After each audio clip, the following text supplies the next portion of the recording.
Hi, my name is Suzan McDowell, President and CEO of Circle of One Marketing, and welcome to In the Circle with Suzanne. Today is a very special show because I wanted to talk to a very, very good friend of mine about a project that's coming up that's very important. But most importantly, I just got back a couple of hours ago from the Democratic National Convention in Chicago. And I want to thank Crystal Wagger. Thank you very, very much for hooking your sister up.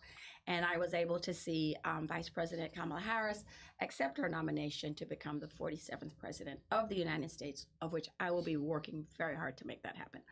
So, to that end, I want to introduce my very dear friend, the handsome and talented Ed Ponder. Thank you. Hi, thank you. Ed Ponder. Hello, Suze. How are you? I'm fine. How are you doing? I'm fabulous. I'm so glad to be here, hanging out with my friend, my old friend, my longtime friend. Longtime friend, even though we're only like 30. Right. The both of us. Make it known. That's make it. it known. Make it known. We're 30. We're 30. So, all right. So I have a way that I start the show. So I'm going to start the show. You ready? It goes, I was born, and then what happened? Wow. I was born. That happened. Well, first of all, I was born here. I'm local. I was born here, raised here in Miami. Miami. I am one of the major, many proud Miamians. I love Miami. I love going away, but this is home. And I was born in Miami and raised in Liberty City. So you're one of the few people that's not a transplant. Not a transplant. Good. And Liberty City. And I love that because I see people that the transplants that moved here or visit here. Mm-hmm. I see them as my guests. They're guests of my house. This is my city, and so born and raised in Liberty City in an area called Liberty Square. You were born in the pork and beans? And I was born and raised in an area called Liberty Square, which is now they call it the pork and beans. No. Facts. It was Liberty Square, and then it became the pork and beans, and now it's back to being the new Liberty Square. It's now the new Liberty Square. Liberty Square. As a matter of fact, it is the only address from my before adulthood that I can remember easily, 6315 Northwest 12 Parkway. We lived on the corner in a 2-story, tiny little 3-bedroom, 1-bathroom unit. I grew up poor. Is it going to be like a historical monument after this interview? It should be. Is there going to be a plaque? They should have taken that unit. Yes. And just put my name on the front of it. Say Ed Ponder once lived here. Do you think George Perez knows that? You think George Perez is like, where's Ed Ponder's unit so we can? I once told him. You told him? I told George Perez that I lived. Do not tear down that building there. Make it into the museum. It's supposed to be a Liberty Square museum. Listen, maybe it'll be the museum. It should be, but so and I had a lot of friends that grew up in Liberty Square or next door Liberty Square, and we tend to joke and laugh about it. And amazement about what it has become. What it has become. I'm so glad it's become what it's become. Mm-hmm. But there's a part of me that's like, my old neighborhood. I was on that team. I was on the team with Milo that put the whole deal together. Wow. In 2016, and so we've done a lot of work with Liberty Square, and it's been very controversial. Yes, to say the least. It definitely has its highlights and some real lowlights, and so I would note that we did not have washer and dryer. You have electricity? We had electricity, but it was so long ago. It was like wait a minute, I'm like, you got a washer and dryer and a dishwasher inside your apartment? We had a manual dishwasher called Man. so hand washing. But no, it was unique. And you spent time at the laundromat. Very much so down the street. There was a store down the street, directly called Brothers Store, Brothers Supermarket. That was our grocery market, and we'd walk, and I'd walk to Holmes Elementary. Mm-hmm. You went to Holmes? Went to Holmes, nice. And I still know that, oh, Holmes, dear Holmes, I sing of thee, our school song. Oh, you know that? And I don't even know the other school songs. I don't know any other school song in my life. Do you know that one, Susan? But I know that school song is, and so it was a great time in my life to, just really be a kid. Mm-hmm. The purity of being a kid. You were a badass kid? I can't say it was a bad. I'm the oldest of 4 children. Is that why you're so nice? I'm a grandmother's kid.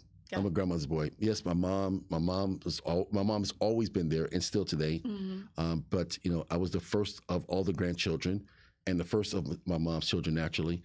I'm the oldest, only boy. Oh, got it. So you're responsible. You got the responsibility thing. Yes. So early on, I was, put in a position of, you're going to be somebody. Mm-hmm. So I was a little kid that was always dressed in suits.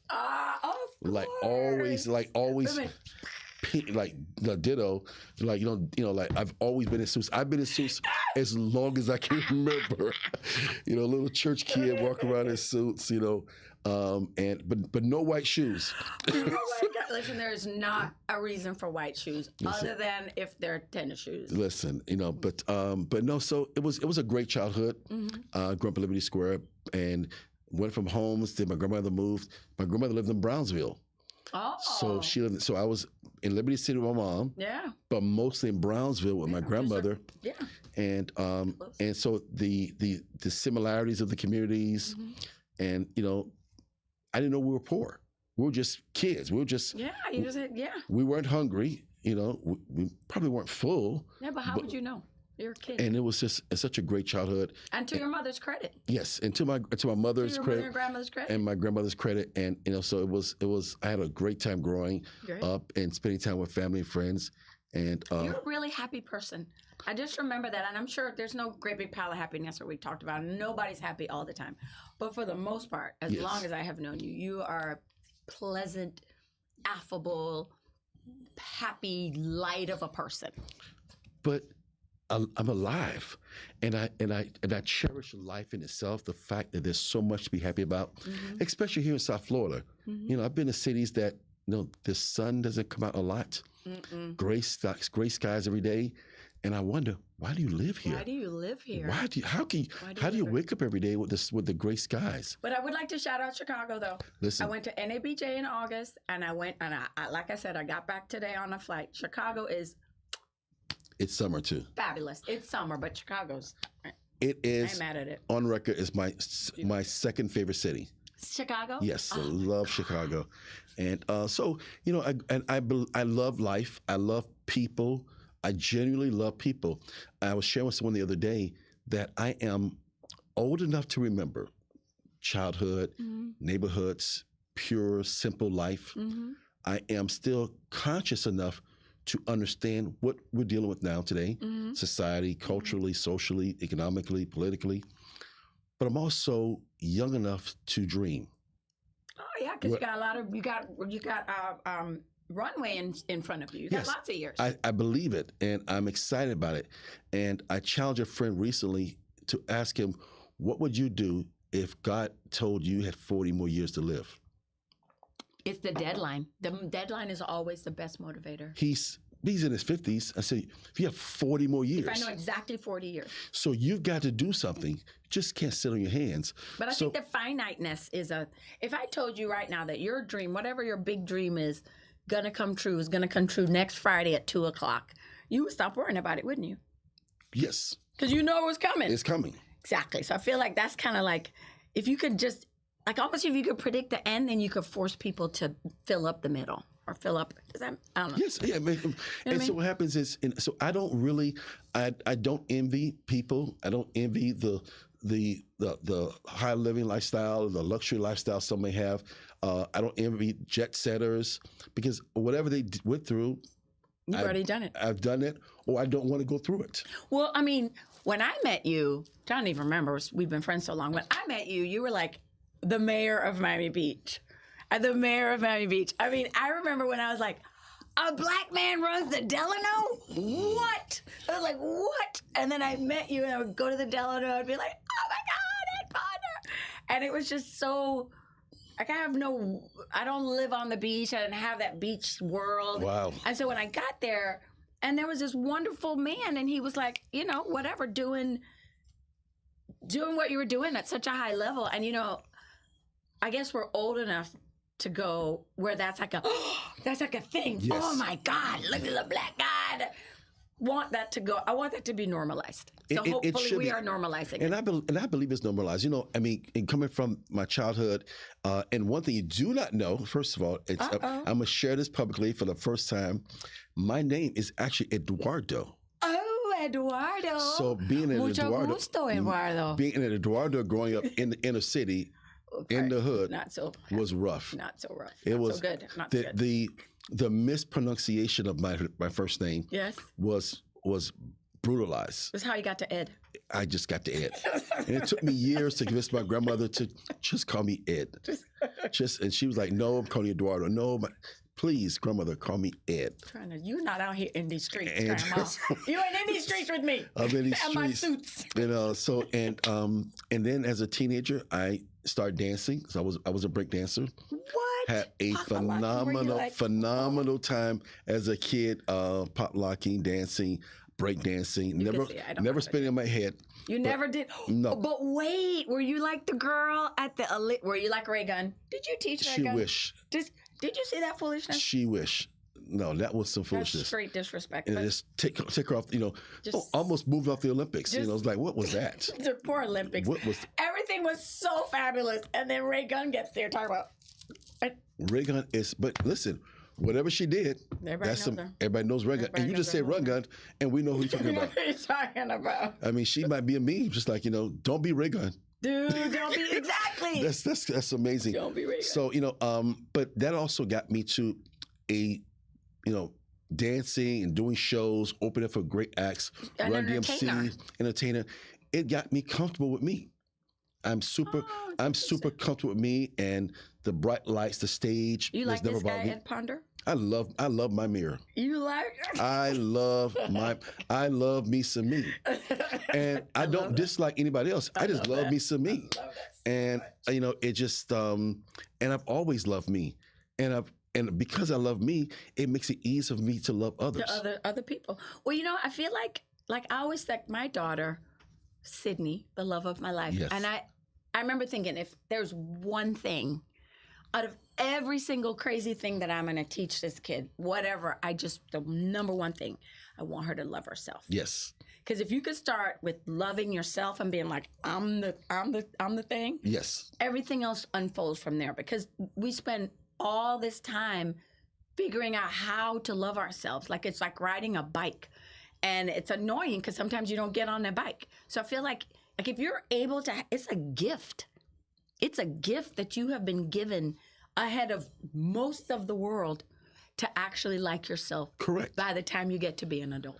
Just imagine when you love yourself, it makes it easier to flip through pages of magazines. It makes it easier to go through social media because you've already arrived. You have already arrived at happiness. Mm-hmm, mm-hmm. And now you just and I'm already at happiness. It's gravy. So this is all just, extra, and I love people doing great things, and I cherish those moments they have. I celebrate those moments because it's just a reminder that my time has come, or my time is coming, or most of my time is still already here in different ways. So so my first job after school was I became a lifeguard. I was a lean, thin machine. Really, I was real. I don't even want to I close my eyes. I think about it. So I was the Speedo wearing. My head is hurting. I'm going to give you the Speedo wearing Ed Ponder, lifeguard. So I was a lifeguard, and then I was a lifeguard trainer.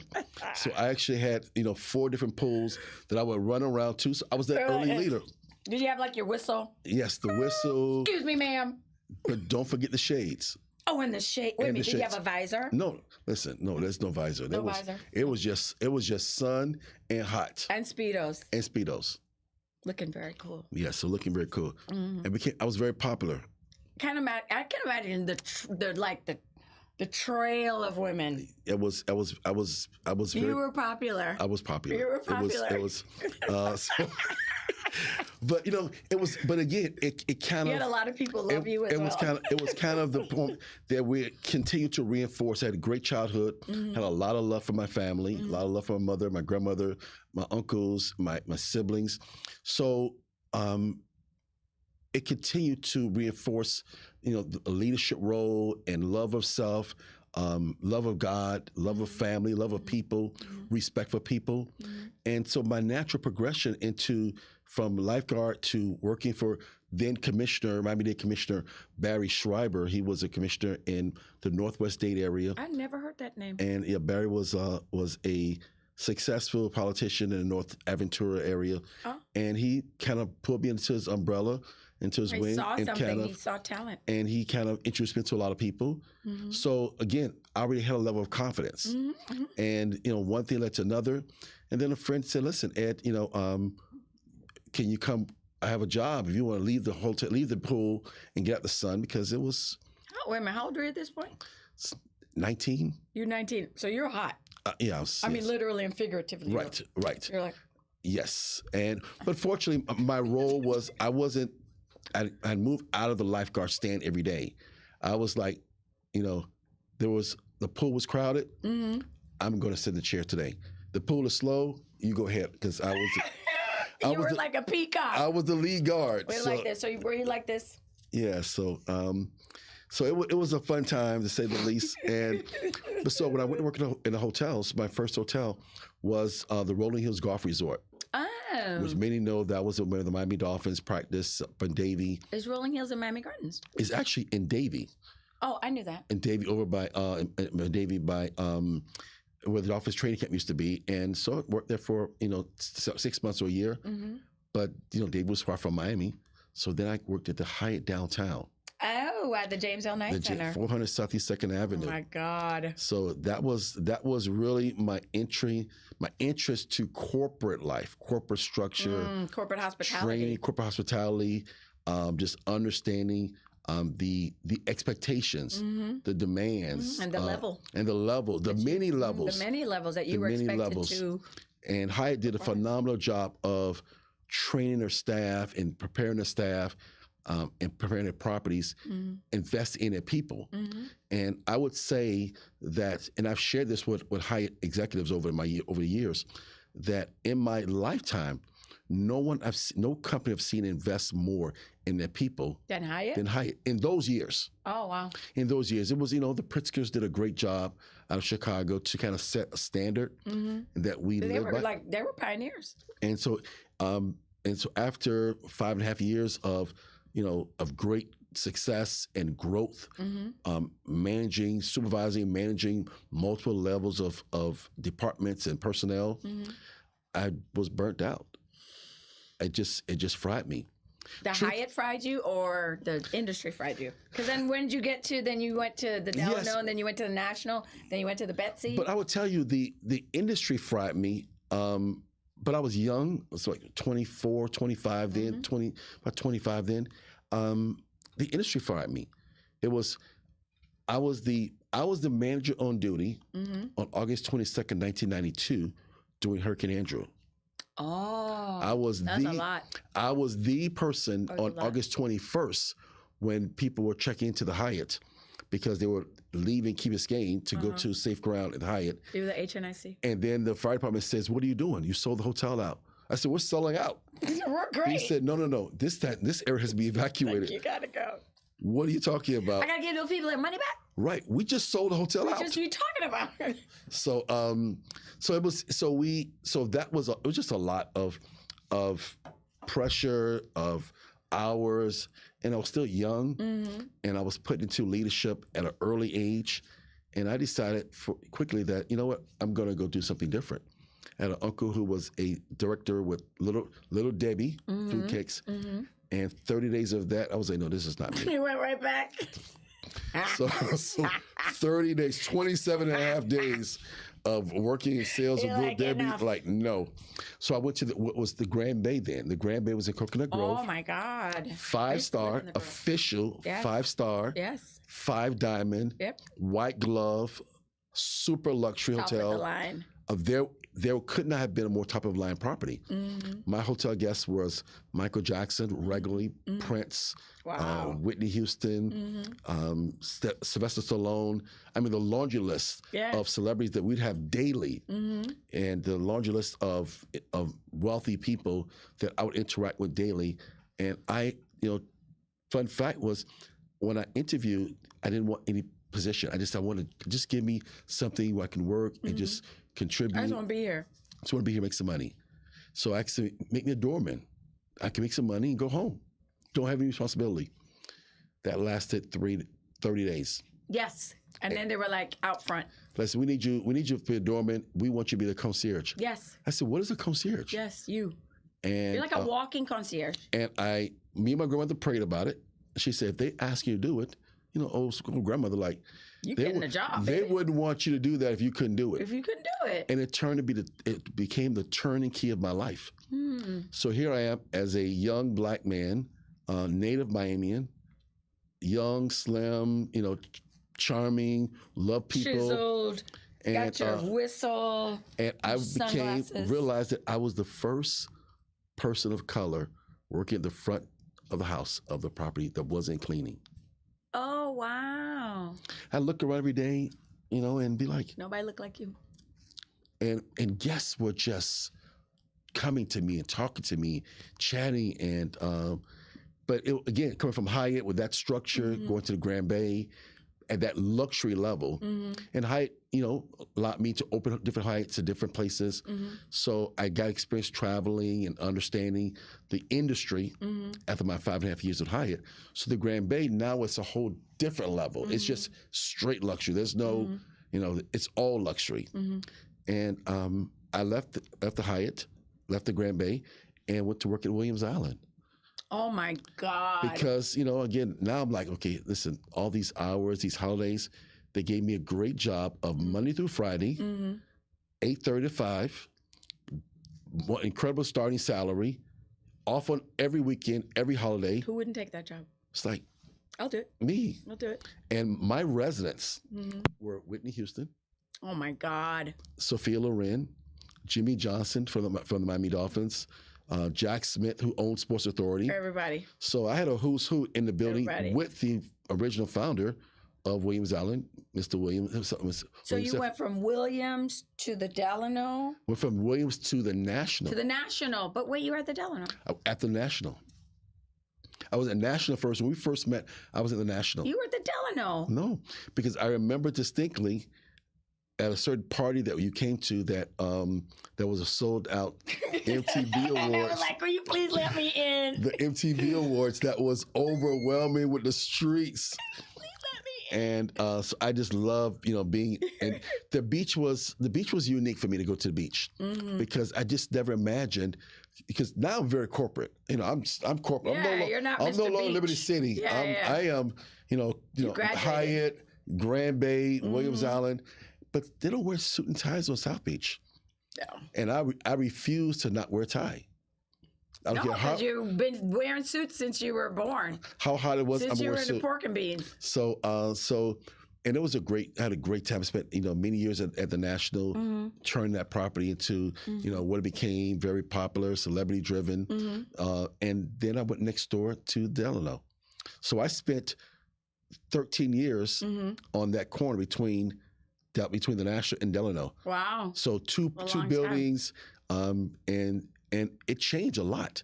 When I got to National, in 1999, it wasn't common to see Black people walking around. No. It was actually uncommon. Yeah, it was. When Black people checked into Delano or the National then, we were like, well, who are they? Who are they? They must be somebody. They must be somebody. They got a lot of money. Didn't J-Lo and Puffy get caught at the Delano? That was the Delano that got caught at. Exactly. They got caught at, oh my God, are we having sex? And then, oh my God, we're going to be big stars. Yeah, that was like a whole plan. But anyway, I was next door. We're going to fast forward because I could talk to you all day. But I want to talk to you about the 2024 election. Oh, wow. 2024 election and the fact that we are in a different position on August 23rd, 2024, than we were on my birthday, July 20th, 2024. The Much next different. day, imagine, the whole world changed. Everything changed. The world 180 degrees, and here we are. So I just got back last night from watching the vice president accept her nomination, and the energy, the love, the hope, the excitement, the buy-in, wow. The fact that they're printing volunteers, if that's such a thing. They're like, go away. Are they using AI? They must be using AI because they're crowd size and all. But you have just co-founded an organization called Black Men Win Together. Yes. The BMWT. So tell me about Black Men Win Together and what we're doing this Sunday. Well, I tell you, it's so exciting. Thank you for asking and for having me here to talk about BMW. BMW is a collective. We are working with existing, long-standing legacy organizations, the 5,000 role models, 100 Black Men, all the fraternities, historic black fraternities, community organizations, the NAACP, the Urban Leagues in Dade, Broward, and Palm Beach County. Great. We reached out to them, and collectively we've planned a massive event for Black men. We're expecting 5,000 Black men in the park for a free entry, free parking, bring your own food, your own cooler, your own grill, tailgate event. So this is Sunday, August 25th. Sunday, August 25th, 12 noon to 6 p.m. And where's it at? At Ives Estate Park, which is 20901 Northeast 16th Avenue. Off of 95. It's off the Ives Road and 95. East on the east side. West. On the west side of 95, on the north side of Ives Road. It's just a free event for Black men to come out and to it's a voter engagement event. Gotcha. It's a get out to vote. It is a nonpartisan event. Of course. Because we welcome men of all generations, of all social and economic, standing, because we want to make sure that Black men are informed and engaged. That's really it. The important thing is to make sure we have three basic, objectives. We want to unite Black men. Yeah. We want to inform Black men. Yeah. And we want to mobilize Black men. Awesome. And we believe that by achieving those objectives, we will in turn make a difference in this election and in this community, not just this year, but for years to come by working with the legacy and longstanding organizations. So you're really kind of creating like this generational or consistency, like Flora always talks about being consistent, because consistency is really... It's real. It's really your life. Whatever it is you're doing consistently is really, whether you like it or not, who you are. So like it feels like you guys are going to, consistently support each other, engage each other, and say, how are we going to fix our community? How, what's going to be our part? Sabrina Fulton, Trayvon's mom, always says, she says, all you got to do is do your part. So tell me, what's your part? Our part is to continue to push the narrative of, again, uniting, informing, supporting, and mobilizing Black men. So whatever agenda, whether it be, whatever the fraternity or organization, we want to support their agenda. We want to support their initiatives. We want to support those initiatives, whether they be political, social, health, or economic. Got it. Because we want to make sure that we're growing. I mean, we have a level of commitment, to the success of Black men. We just have to be committed, wholeheartedly committed to each other's growth. And it's not just, if you decide that that's what you want to do, it's really not that hard to do, because it'll flow. Like, of course, there's, ebbs and flows and in life and obstacles, but it really does come with a real conscious decision and intention that clearly you guys have formed an organization, you have social media, you have people, you have meetings, you've engaged people, you're having events, so you're serious. Yes. You're serious. We had 3.5, 4 weeks of Zoom meetings, and twice a week. That's a lot of men on a lot of Zooms. And the roll call of men that were on these Zooms, guys were like, how did you get this person and that person on the call? Pastors, civic leaders, business leaders, and owners, educators. Because they care about Black men. Regular Joes, landscape, barbers. Because we believe that as a collective of men, all men in all age brackets, we're encouraging men to bring their sons, let their sons see it, to bring their nephews, their neighbors, their coworkers, to talk it up, to talk to strangers. We've gone to football fields and basketball practices and rallies and churches, passing out flyers, introducing this first event to Black men. That's and we, awesome. And someone who's been so blessed by people of different cultures, of all cultures around the globe. I love people, and I appreciate what they have done and how they helped me grow. And we want to make sure that we're sharing, some of the cultural strengths of others, and informing Black men of the opportunities and the responsibilities that we have. Yeah, and also too, especially if you're talking about this roll call, you're really talking about connecting a lot of dots. Yes, a lot of dots that people, some Omega in Palm Beach may not know that there's an Alpha in South Miami that can connect a dot. You know what I mean? And we're in you have a common mission, which is to support Black men. It's a common mission, and look at we can only imagine and get excited about the economic opportunities, about the health opportunities, about the social awareness, conscious awareness, about the political opportunities that we have as a collective. As a collective. And to that point earlier, we're committed to it. For those who know me, know that I'm a driven, focused, singularly focused. I don't get caught up in a hoopla. Just let's get it done. I want to get it done and move to the next thing. Gotcha. Well, I think you guys are good. I'm very excited about Sunday. I'm going to see you on Sunday. Thank you. I'll be there with my bells on to support you, all my friends, you, Dexter, Eric, yes, Chevron, all of y'all. Ruben, Bill. Yes, Bill Diggs, of course. From Dade, Broward, and Palm Beach County. Dade, Broward, and Palm Beach County. So call it all Black men. Calling all Black men. All Black men, especially all Black men who want to be a part of something bigger than themselves. Yes. But part with other brothers who are common mind, you guys want the same thing. And I guess that's one of the things that the country is learning right now, is that it really is just so much better if we all work together. We can work together. Be here, just work together. We can work together. Yes, we will work. We are working together. And you know what else somebody said? I heard somebody say that this new kind of like thing that's happened to us in the last month, men are finally going, the definition, the modern definition of a man does not need to be like, rah, rah, rah. You can be like, I respect a woman's right to choose. Absolutely. And still be a man. You know what I mean? Like, so I feel like this, that's kind of what Kamala and Coach.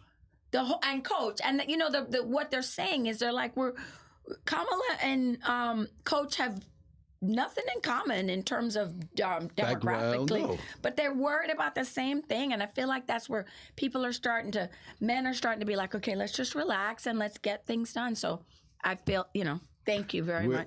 We're so excited because, truthfully, all of us want the same thing. Yeah. And I'm a big sports fan. I love going to sporting events. And the unique thing about a sporting event is you'll sit next to someone rooting for the same team, different backgrounds, different cultural, economic backgrounds. But in that singular game timing moment, we're all aligned. Exactly. But why can't that exist outside of stadiums? So can I tell you where it existed, where we just saw it? The Olympics. Wow. The Olympics is completely diverse. The Olympics is 100% diverse. You want to tell me that you're so racist that you don't want to claim Simone Biles? That's what I'm saying. It doesn't matter. We're American. We're American. So all the people that like the whole diverse argument, the whole DEI argument, what if there was no DEI at the Olympics? Where would you be with your basketball? Where would you be with you know what I mean? Like, it takes all of us. It takes all of us all the time. Katie Ledecky, in addition to Simone Biles, in addition, for America to bring all this weight back, this gold back. And it's very interesting that the Olympics is where all of a sudden everybody wants diversity. I was watching Olympic volleyball and Olympic rugby and Olympic, I just championed and fencing, and I was just so excited. Exactly. Every time the red, white, and blue won. Exactly. Because not only am I from Liberty City and I'm from Miami, I'm from the United States of America. And I love this country, and I believe that, and I'm so excited for what is taking place nationally, and the national narrative has to be that we can. You can. And, yes, we can together. Yes. So our name, Black men win together. Together is the key word, is the together part. Not that I'm winning. Yeah. Not that you're winning. Not that we're winning, but we're all winning together. Together, yes. And so our event is nonpartisan. We're encouraging men to be engaged, to be aware. To care, one way or the other. We've got voter registration, voter confirmation. We voter rights restoration. Great. We've got a health forum is taking place there. We have food trucks. We've got vendors. I'm so excited. The whole thing is we're not telling you to vote, and we're not telling you who to vote for. We just want to make sure that you have the information. The information you can decide for yourself. So Sunday, August 25th, noon to 6. Noon to 6 p.m. Ives State Park, and your Instagram is Black Men Win Together. Black Men Win Together. Okay, all right. I will be there on Sunday. I'm very excited, and congratulations and thank you, my friend. Thank you, Mr. Black Man Magic, for being magic always. So thank you. We have gone way over our time, but as you know, it's all love when we're together. All love. Thank you, sir. Thank you, Susan. Thank you for being in the circle with Suzan. In the circle with Suzan. There we go.